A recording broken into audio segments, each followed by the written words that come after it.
Revenge with Karen. "You're too quiet to be dangerous," he said once, smirking over his lukewarm coffee like he was handing me a compliment. That was the moment I knew I'd survived this place longer than him. Quiet? Maybe. But I'd spent 5 years documenting every inspection, every policy waiver, every conveniently forgotten safety review like my job depended on it. Because it did. In compliance, silence isn't submission, it's ammunition. And eventually, someone always pulls the trigger. Our office looked like progress on paper: exposed brick walls, standing desks, collaboration pods no one used. But under the brushed aluminum and mission statements was chaos in a pencil skirt.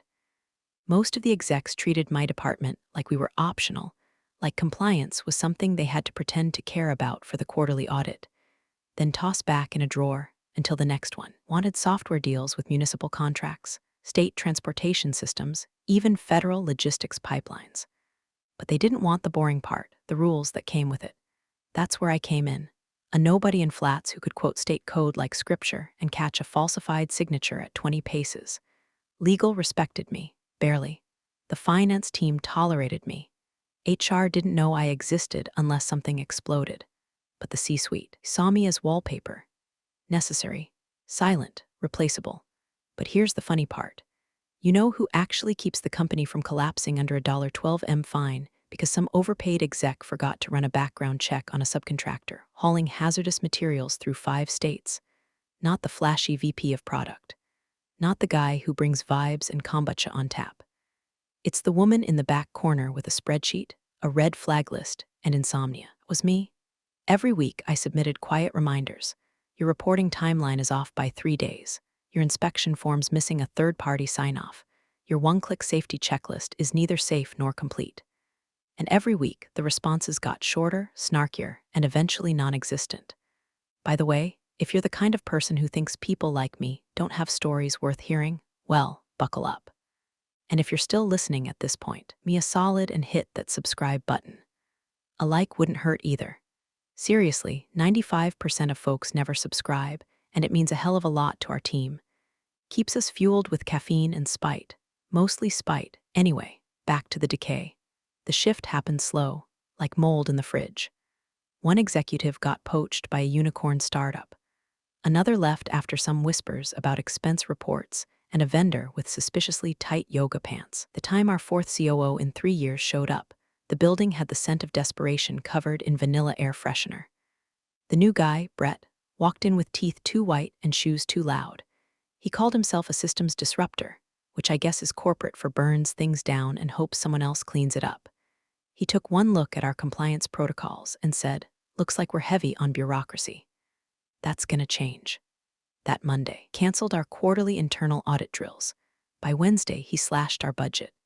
By Friday, he removed the compliance training from onboarding. "We'll bake it into culture," he said with a wink. I laughed out loud. He didn't notice. Still, I did what I always do, documented. I updated my risk matrix. I logged the policy rollbacks. I flagged our public sector contract obligations in bold, underlined red, and I warned them again and again, gently at first, then directly. We're operating out of compliance with state inspection codes. If this goes unaddressed, we're liable. His response: "Thanks, sweetheart. I've got bigger fish to fry." Like I was asking him to fetch a latte instead of preventing a multi-million-dollar shutdown. The thing is, I didn't yell. I didn't storm out. I didn't play the victim. That's not how you survive in places like this. I just smiled, copied legal, quietly started backing up every internal memo, inspection log, and deleted Slack message into an encrypted folder with today's date stamped in the file name. I wasn't preparing for war. I was preserving the truth, just in case anyone ever needed it. Brett Danner rolled in like a game show host trying to sell you the future of logistics. All teeth, no substance. His first day, he strutted into the Monday all-hands with a Bluetooth headset and said, "Not a compliance shop. We're a growth machine." The interns clapped. The senior engineers blinked. I marked the day with a sticky note that just said, "And so begins the downfall." By Friday, he'd renamed 3 departments, cut the compliance training line item from HR's onboarding budget, and sent out a company-wide Slack message that read, and I quote, "Too much red tape strangles innovation. Let's get scrappy." scrappy, apparently, and skipping third-party inspections on data transport hardware being installed at 3 government-adjacent facilities. I flagged it, twice. Once to the CIO, once to legal. Their response: a tight-lipped emoji reaction and a CC to Brett. Next week, my training modules vanished from the LMS. Just gone. A year's worth of documentation, learning checks, policy breakdowns, case studies, deleted. When I asked HR what happened, they shrugged. Brett said you'd be creating something more modern soon. I hadn't been told. I hadn't agreed. And no one seemed to care. I walked into his glass-walled office and asked for 10 minutes. He gave me 3. You're the rules gal, right? He said, not looking up from his phone. I'm the compliance manager, I replied, and I'd like to understand the rationale behind suspending our training materials and audits, especially when we're onboarding 2 new state contracts this quarter. He smiled like a man who's never once read the fine print on anything, because they're boring. And no one learns from lectures and checklists. We're modernizing. By skipping legal obligations, I asked. By trusting our people to be adults, he countered. Do you think the state cares if we've checked a box or not? They care if the work gets done. Which it is. Right? Wrong. But I didn't say that. I just nodded and walked out. There's a certain flavor of arrogance that can't be taught out of a man. Brett had a full bowl of it every morning with his protein shake. I went back to my desk and opened our internal compliance wiki to update my notes. That's when I noticed the revisions tab. 2 of my latest policy advisories, flagging unsafe timelines and missing data logs, had been rolled back, erased. No change logs, no discussion, just gone. I dug deeper. 7 previous audit flags I'd marked in the past month, deleted. 4 procedural exceptions I'd escalated to ops, missing. It was like someone had power washed my paper trail, or tried to. But I wasn't new. And I didn't trust the company's cloud any more than I trusted Brett's cologne slick logic. Every policy I ever wrote lived in triplicate, one on the server, one in a secure backup, and one in a private, offline archive only I had access to. That night, I started cross-referencing deleted logs with the contract obligations for our 2 newest state-level clients. Turns out, we were already out of compliance on multiple fronts: missed safety verifications, vendor clearance gaps, incomplete site readiness forms. I drafted a warning memo, bullet-pointed, neutral tone, cited clauses, sent it to Brett, CC'd legal and the COO inbox. No response. 2 hours later, edit access to the audit logs was downgraded. The system now required executive review before publishing updates, so I tried again, a little louder. This time to legal directly. If this isn't reversed, we risk formal breach. They replied the next morning, thanks, noted, noted. Like I'd just told them the break room was out of coffee filters, so I pivoted. If they weren't going to listen, I wasn't going to keep shouting into the void. I wasn't fired yet. That meant I still had access. So I spent every evening for the next week, reviewing every inspection report tied to our government work, looking for holes, and documenting everything. You ever feel like the building is on fire, and you're the only one smelling smoke? That's what it's like working compliance under a COO who thinks regulations are optional. Only I wasn't alone. Not entirely. An old colleague from a prior job pinged me on LinkedIn, recently joined the state regulatory board's internal modernization task force and needed volunteers who understood logistics infrastructure. You know this stuff better than anyone, she wrote. I stared at the message for a long time. Then I said yes. The first meeting with the state regulatory board was held in the back of a library conference room with bad coffee and folding chairs that squeaked like rats in heat. No one wore suits. No one said synergy. It was glorious. I sat across from a former OSHA inspector, a retired civil engineer, and a software analyst who looked like she hadn't blinked since 2009. These weren't move fast, break things types. These were the people who fixed what got broken when the fast movers crashed into something expensive. They welcomed me with open laptops and tired eyes. Why are you here? Someone asked. Because my company thinks rules are optional, I said. No one laughed, just nodded. The arrangement was legal. I made damn sure of that. After hours volunteering. Unpaid. Clear conflict of interest disclosures. No trade secrets shared.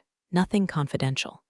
I was a citizen helping improve the systems that kept our state's logistics backbone from collapsing under fraud and laziness.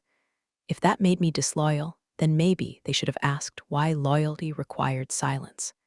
Every night after work, I reviewed procedural case studies and cross-referenced our internal gaps with the board's audit models. I wasn't turning them in yet. I was preparing, like a woman quietly buying sandbags before hurricane season while her neighbor insists the storm's a hoax. Back at the office, things got worse. Brett started treating compliance like it was a nuisance he could automate. He introduced something called confidence certification, basically a checkbox on our internal dashboard that said I trust this is complete in lieu of actual documentation. He wanted every department head to click it once a week. No files, no sign-offs, just vibes. I refused to endorse it. Sent a memo detailing how the system lacked verifiability, audit trails, or legal defensibility. He replied with a one-line slack, "Don't overthink. This isn't court." No, I thought, but it will be. That's when I started the archive. A private, encrypted folder, every deleted policy, every unauthorized waiver, every compliance gap left hanging like a snapped seatbelt in a speeding car. I printed hard copies of key files and stored them offsite. I wasn't paranoid. I was experienced.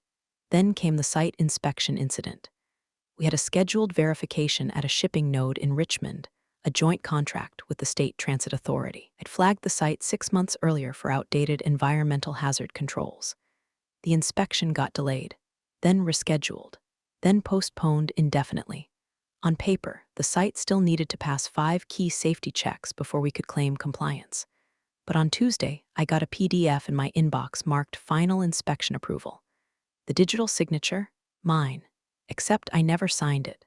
I checked the metadata. Someone from Ops had copied my signature from an older document and pasted it into the new form. Sloppy, arrogant, illegal. I walked into Brett's office with the forged form in one hand and a paper copy of our contract clause in the other. "This needs to be retracted immediately," I said. He didn't look up from his laptop. "It's done. It's fraudulent." He finally looked at me. "It's a formality. We needed to show good faith progress, certifying that a site passed inspections it never received. That's not a formality.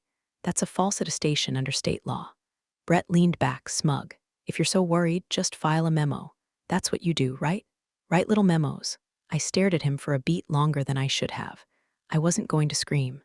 I wasn't going to threaten. I wasn't going to play the part of the hysterical compliance lady.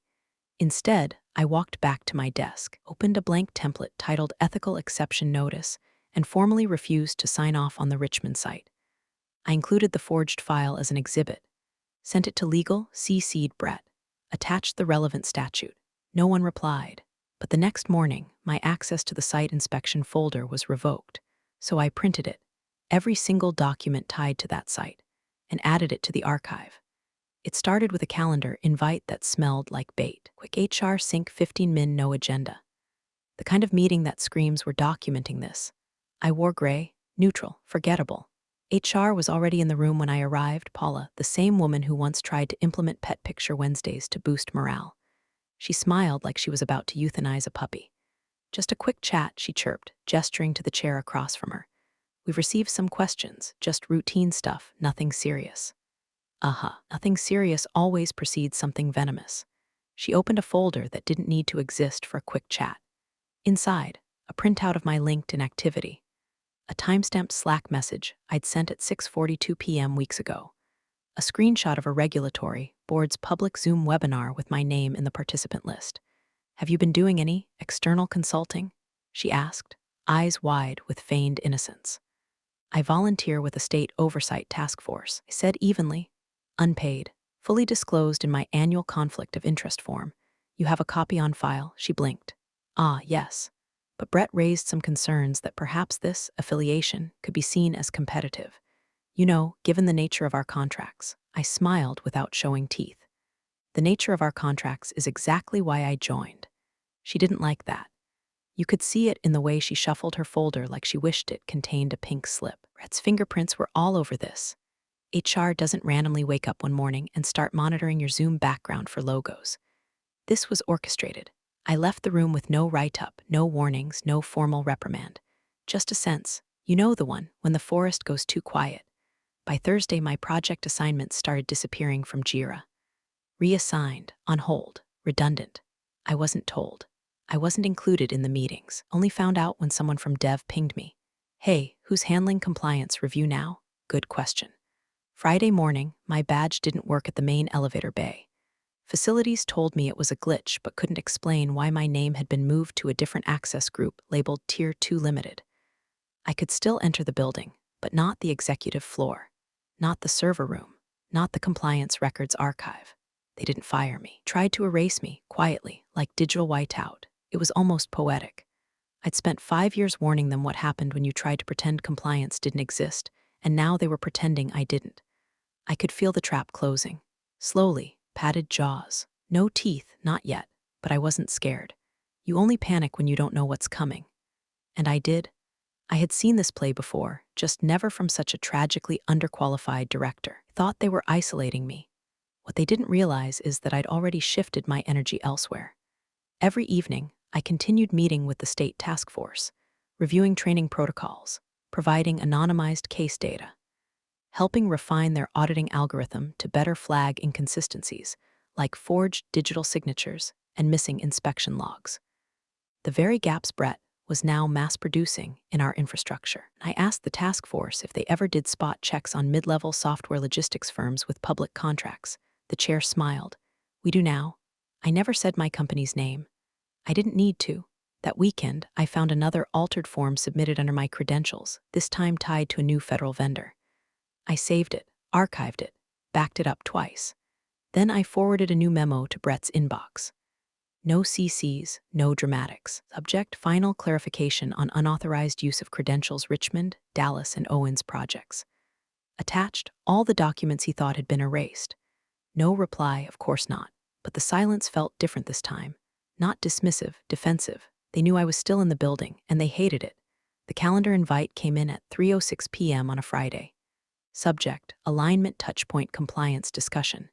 No body text, just the meeting link. Host: Brett Danner. Co-host: Paula from HR. Duration: 50 minutes. The corporate equivalent of a bullet with your name on it. I knew what this was. You don't get pulled into a last-minute Zoom titled alignment after a month of being slowly pushed out of your own job unless they're about to professionally erase you. So I dressed for it. Clean button down, no makeup, hair tied back. Expression locked somewhere between bored and bulletproof. I clicked the link 1 minute early. Brett was already there, lounging like a frat boy pretending to be a man. Paula had her "this is hard for us to face" on, though she hadn't looked directly at me in weeks.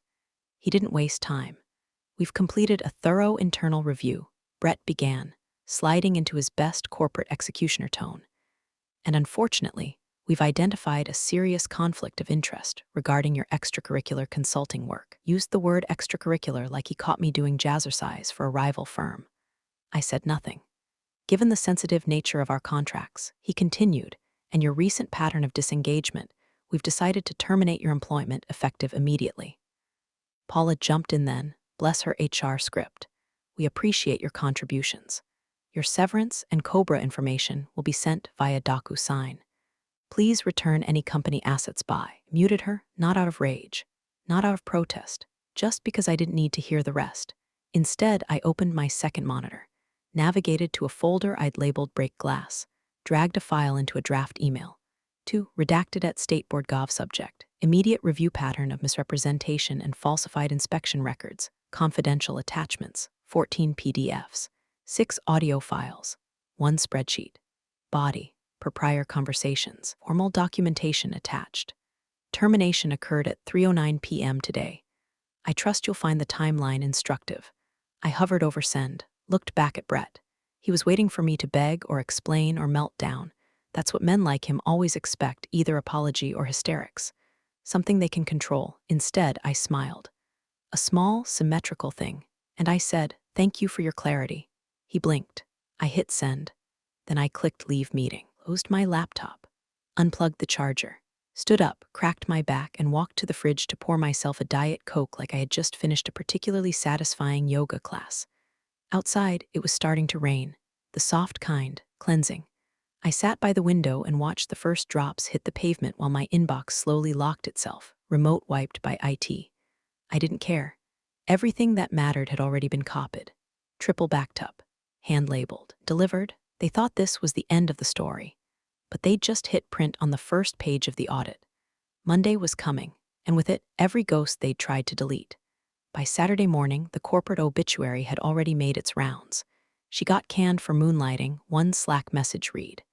Brett caught her consulting for a competitor, another claimed. The spin moved fast, faster than truth ever could. I wasn't surprised. That's what companies do. Control the story before the facts catch up. They wanted it simple, clean, a disloyal employee, a justified termination. No further questions, no internal review. But beneath the click-clack of corporate gossip, a quieter current was shifting. Legal didn't issue a statement. HR didn't post the usual "we wish her the best goodbye" message. No cake. No email thread full of heart emojis and fake nostalgia. Just avoid where I used to be. They didn't want attention. They wanted distance. Which meant, deep down, they already knew. By noon, my work laptop was bricked, wiped remotely. Screen went black mid-scroll while I was double-checking my personal Google Drive to ensure all critical files had synced. I smiled. They were too late. Every file worth saving was already duplicated. Not just stored, but indexed. Labeled by contract number, inspection site, statute reference. I didn't leave breadcrumbs. I left a damn map.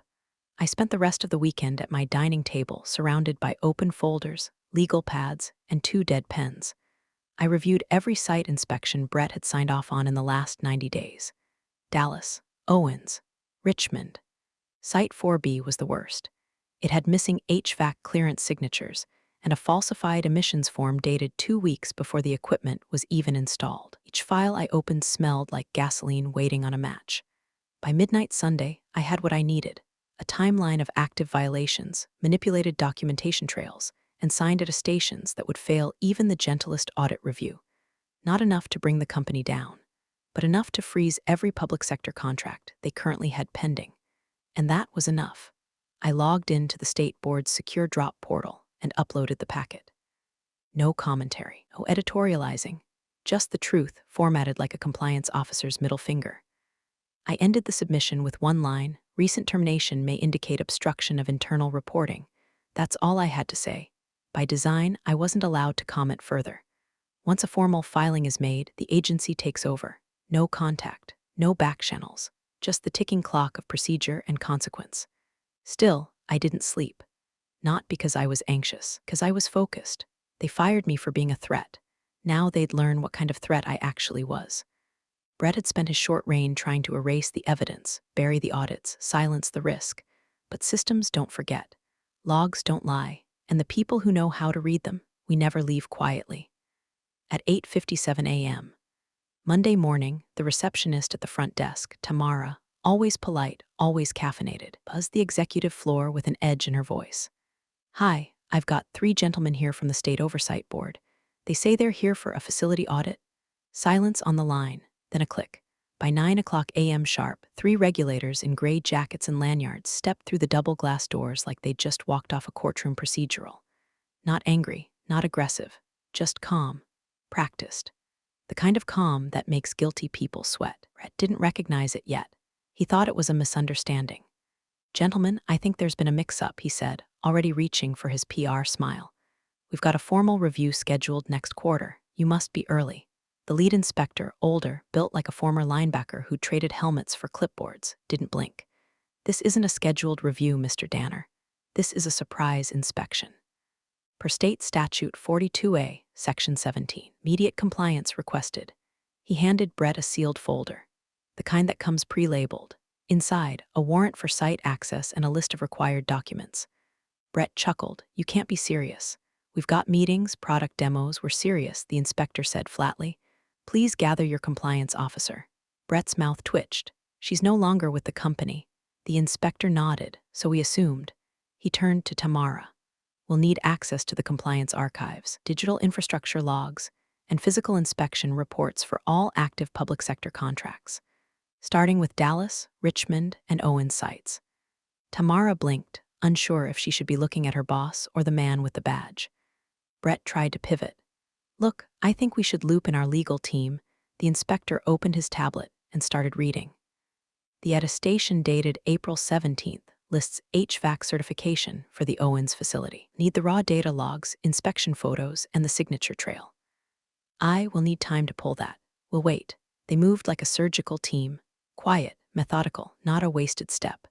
By 9:15, IT was scrambling to find badge scan data that hadn't been archived correctly. Legal was texting outside counsel. Paula from HR was nowhere to be found. By 9:30, the inspector reviewing the Richmond file raised an eyebrow. This form's signature is a JPEG overlay. No metadata. Who submitted this? The room went still. Brett stammered something about delegated authority and interdepartmental handoffs, but the inspector wasn't listening to him anymore. He turned to his colleague, nodded once, and muttered, "Matches the tip." "Exactly." Brett looked up. "What tip?" The inspector didn't answer. But I knew. Because across town, I was watching the headlines refresh. Regulatory oversight launches surprise review of key state contractor. And below that, a line that made me set my coffee down slowly. Officials confirmed the audit was triggered by a highly detailed anonymous submission alleging falsified inspection records and internal suppression of compliance reporting. Highly detailed. Anonymous. I didn't need credit. I didn't want it. Watching Brett's world unravel by nothing more than a clipboard, a statute, a locked door policy review, that was the reward. They always thought people like me were harmless, until the paperwork bit back. By Monday afternoon, the building was quieter than a church with a broken air conditioner. You could practically hear the anxiety humming through the walls like exposed wiring. Brett had stopped smiling. Legal had stopped answering calls. And the regulators, they were just getting started. The first crack came at 11:42 a.m., and the systems team confirmed they couldn't generate real-time badge data for the past 60 days. Every request for access logs resulted in a spinning wheel, a timeout error, or a report with empty fields that read null/null/null. The lead inspector didn't raise his voice, just typed something into his notes and said, "That's a data integrity failure. Mark it." They moved on to file audits. The 47 site inspection forms requested across 3 projects. Only 31 were available in any form. Of those, 12 had been altered after submission, 7 had no mere data, and 5 included cut-and-pasted signatures, mine among them. "Who's the compliance lead on these?" one of them asked. Brett's voice was tight. "She's no longer with the company." Another inspector lifted a folder, flipping it open with latex-gloved fingers. Convenient. 2:15 p.m. One of our biggest clients, Midwest Transport Authority, emailed to say they were pausing deployment pending results of the audit. Their legal counsel requested all third-party site validation logs. We didn't have them. We never had them. Brett had been signing off on faith, then deleting anything that contradicted his progress narrative. The dominoes were falling fast now. 2 more public sector contracts suspended communications. One private client quietly revoked a letter of intent. Procurement requests went unanswered. The Slack channels that used to buzz with "let's circle back and we got this" were now ghost towns. Everyone was waiting, watching, praying they weren't holding the bag when the music stopped. And me? I was sitting at a quiet coffee shop 2 cities over, wearing jeans, sipping green tea, nodding politely as a woman from the Federal Logistics Integrity Office asked if I'd be willing to relocate for a permanent role. "Your background's exactly what we need," she said. "Someone who knows the pressure points inside out." I smiled. "I know where the cracks are, and who dances on top of them." We shook hands. Back at HQ, the walls kept crumbling. The real twist came via text message. 2:38 p.m. from Nicole H. HR associate. "Hey, don't know me, but I saw what's happening. I just want you to know, Brett told us to start cleaning the audit folders 2 weeks ago. He said it was routine, but he specifically said, delete anything that looks unfinished or redundant, especially old compliance stuff. I documented it, thought you should know." I sat back, letting that settle like whiskey in the ribs. It wasn't just negligence. It was obstruction. Intentional, directed, documented. That one message changed the shape of the investigation. What started as a routine audit had just stepped over into legal escalation. Destruction of records, malicious compliance breaches, breach of fiduciary duty tied to federal funds. I didn't reply. I didn't need to. The state board already had what they needed. Nicole had just unknowingly handed them the accelerant. Brett built a castle out of cut corners and charm. And now, the whole thing was catching fire. Emergency board meeting was called for 5:00 p.m., that twilight hour when the building should have been winding down, not bracing for collapse. Executives shuffled in with ashen faces and clammy brows, clutching tablets they'd barely had time to skim. Someone tried to order catering. No one touched it. The state oversight team arrived early. They didn't sit. They stood behind the projector screen like federal executioners, waiting for a name to read out loud. Lead inspector, the linebacker in a blazer, didn't waste time. "This won't take long," he said, voice calm but final. "Your firm is in breach of multiple state and federal compliance codes." No one breathed. He clicked through a presentation that felt less like a slideshow and more like a prosecution exhibit. "Falsified inspection logs," he began. As a copy of the Richmond site file appeared on screen, my signature, digitally pasted and timestamped after I'd already refused to sign. 6 counts. Click. Missing environmental clearance forms at the Owens Distribution Center. A scanned PDF came into view, unsigned, undated, backdated.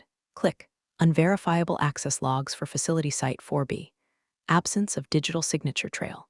Badge data corrupted or deleted. Click. Then came the dagger. "In addition, credible evidence has surfaced that your chief operating officer, Danner, ordered the deletion of internal compliance documentation directly tied to government contracts currently in execution." All heads turned to Brett. He tried to laugh. "That's absurd. We have versioning logs. This can't be verified." The inspector raised a hand. "We have the email, Mr. Danner, and 2 sworn statements from staff." Silence fell like ash. A board member finally spoke. "Effective immediately, Mr. Danner is suspended pending internal review." Brett opened his mouth, closed it, sat down. The first time in months I imagine he'd felt gravity. The inspector continued. "Contracts under public funding are now frozen. Regulatory certification is rescinded pending a full audit. Any active deployments must cease within 48 hours. Someone gasped. A marketing exec dropped her pen. The CEO tried to salvage the tone. "We can appeal, surely no." "You can cooperate," the inspector replied. "We escalate to federal review." The screen faded to black. Inside that room, reputation died. Outside it, headlines bloomed. "Key software vendor under state investigation for inspection fraud." "COO suspended following compliance breach." And then, late that evening, a different kind of post appeared. No scandal, no press leak. Just one calm, measured sentence on a blue background. "Proud to join the State Oversight Office full-time. Excited to protect workers and integrity everywhere." No hashtags, no fanfare. Just a name signed beneath it. Mine. The woman they fired for doing her job too well. It went viral within the hour. Every executive who had deleted my memos saw it. Every contractor who'd ignored my warnings read it. And somewhere in a dim office full of chaos and denial, Brett Danner finally realized he hadn't just fired a compliance officer. He triggered an audit with a pulse. Appreciate you sticking around, you wise old rebels. Smash that subscribe button, or this fossil might just cause another epic fiasco.